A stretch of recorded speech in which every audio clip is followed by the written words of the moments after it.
नमस्कार मेरे हॉन्टेड कहानी परिवार। आज की कहानी, हनीमून पर पति की मृत एक्स गर्लफ्रेंड एक डिब्बे में मिली, सुबह तलाक लिया। ये कहानी इंटरनेट पर सामने आई एक डरावनी घटना पर आधारित है। इसे सुनने के बाद आप खुद महसूस करेंगे कि कुछ कहानियां सवाल छोड़ जाती हैं। मैं और मेरे पति गोवा में हनीमून मनाने आए थे। खुशियों से भरे इस समय में होटल का कमरा सागर की हल्की लहरों की आवाज में डूबा हुआ था। एक सुखद थकान के बाद मैंने आंखें बंद की और सो गई। सुबह जब मेरी आंखें खुली तो मैंने देखा कि पति बिस्तर के किनारे बैठा हुआ है। उसके हाथ में एक छोटा सा लकड़ी का डिब्बा था जिसे वह बड़ी सावधानी से पकड़ रहा था। मेरी जिज्ञासा बढ़ी। मैंने पूछा, ये क्या है? वह बहुत सावधानी से बोला, बस एक पुरानी याद। उसके स्वर में कुछ ऐसा था जो मुझे बेचैन कर गया। डिब्बे पर रेत के दानों के निशान थे, जैसे यह कहीं समुद्र किनारे से आया हो। फिर अचानक उसने एक नाम लिया, सविता। यह सुनकर मेरा दिल धड़क उठा।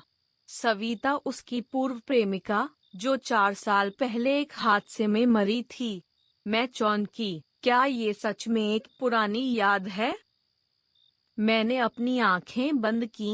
सविता की यादें मेरे मन में घूमने लगीं। उसकी खूबसूरती और पति के चेहरे पर जो उदासी थी, वह मुझे भीतर तक झकझोर गई। मैंने सोचा, क्या यह सिर्फ एक डिब्बा है या कुछ और? दिल के अंदर से जेलसी की एक लहर उठी। मैंने खुद को तसल्ली देने का प्रयास किया, लेकिन पति का डिब्बा पकड़ने का ढंग और उसकी चुप्पी ने मुझे बेचैन कर दिया, जैसे कोई छाया उस पर मंडरा रही हो। मैंने पति से डिब्बे के बारे में सवाल किया। उसने कहा, ये सविता की एक पुरानी चीज है। उसकी आंखों में एक चमक थी, पर साथ ही कुछ छिपा हुआ सा। क्या वह भी उसे भूल नहीं पाया? फिर मैंने होटल के रजिस्टर पर ध्यान दिया। उस दिन की तिथि में अजीब सी गड़बड़ थी।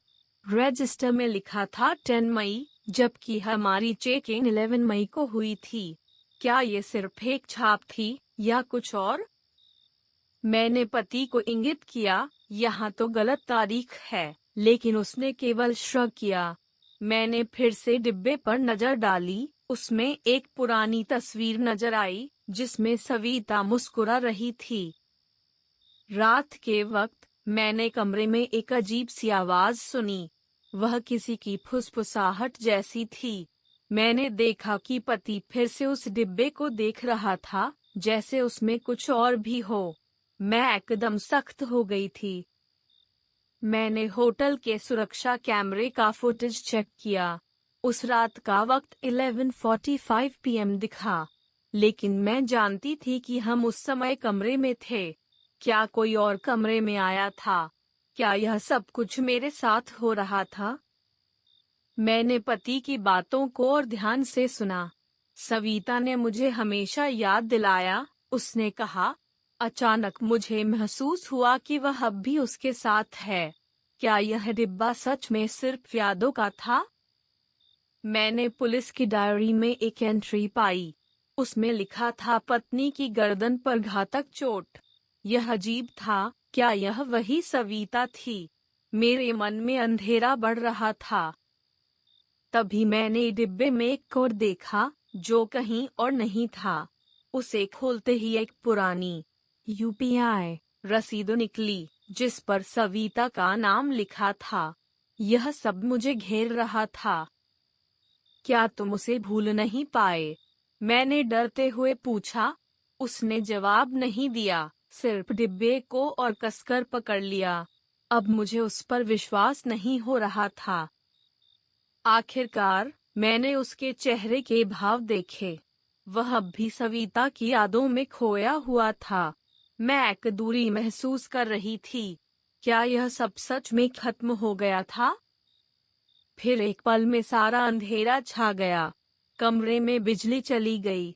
मैंने महसूस किया कि मैं अकेली हूँ और वो डिब्बा अब मेरे पति का साया बन गया था।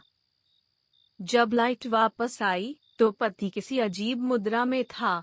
मैं चौंक गई जब मैंने देखा डिब्बा अब खाली था, लेकिन उसके चेहरे पर खौफनाक मुस्कान थी। सविता अब भी मेरे साथ है हमेशा। अगर आपको ये कहानी पसंद आई हो तो लाइक कीजिए, सब्सक्राइब कीजिए और बेल आइकॉन दबाइए। कमेंट में अपनी हॉन्टेड कहानी जरूर लिखिए। अगर आप चाहते हैं आपकी कहानी हम वीडियो में सुनाएं तो मेल करें hauntedkahani26@gmail.com। सब्जेक्ट लिखें हॉन्टेड कहानी सबमिशन। मिलते हैं अगली डरावनी कहानी में।